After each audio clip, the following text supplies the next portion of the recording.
All right, we are here with John Fiorillo, who is the lead designer of the WoW Minis game. We're here in Austin at Worlds. I guess first question is actually, how have you liked Austin so far?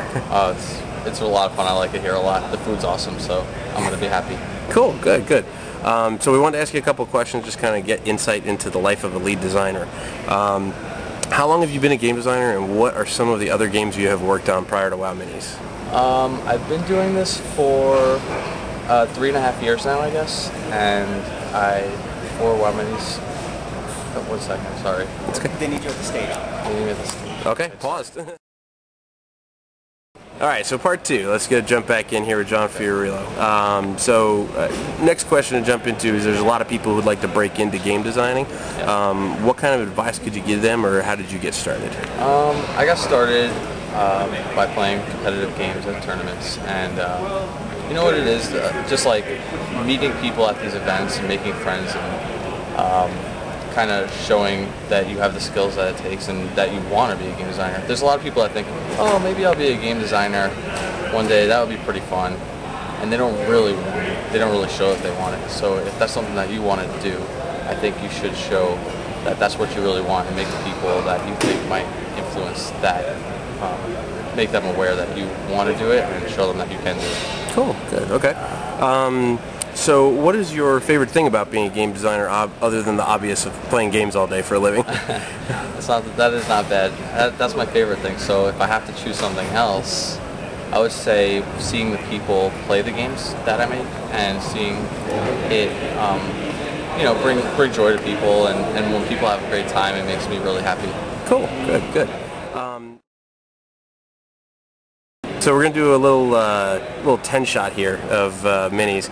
I'll say a mini's name, and you just say the first word or first phrase that pops into your mind. Okay. Thrall. For the Horde. Okay. Bog Elemental. Swamp Thing. Okay. Chen Storm Stout. Care for a pint. Filet. Awesome. Okay. Drailer. We have a little joke about Trailer in house, so he's actually a character of a good friend of ours. Oh, really? So the first thing that pops into my head is him. Okay. And the second thing that pops into my head is all the jokes we make about Trailer all the time. But if I have to talk about the mini, I would say Sneaky. Okay. Daxon Firesworn. Crit. Okay. Karn Bloodhoof. My favorite. Nice. Okay. Prince Kael'thas.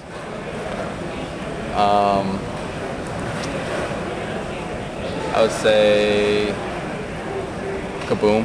Okay. Warp Stalker. Warp Stalker? Wow, these are pretty random. Yep. I don't know, Blink. Okay. Marlo Christophers. Marlo Christophers. Cool Gear. Okay. Definitely. And let's do a bonus 11th because I'm sure everyone wants to know. Mortimer. Mortimer? Oh. Evil. Evil. That's good. Okay. Speaking of specific minis, anyone who watched the G4 video got to see Adam Ferrar's mini of Grundle.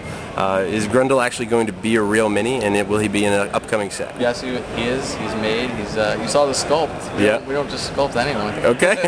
He's going to be in the set. I don't remember which set he ended up being offhand, but he's in them. He will be real, yes. though. Okay. Oh, yeah. Great. Okay. And you may have already answered this one, but what is your favorite mini release to date?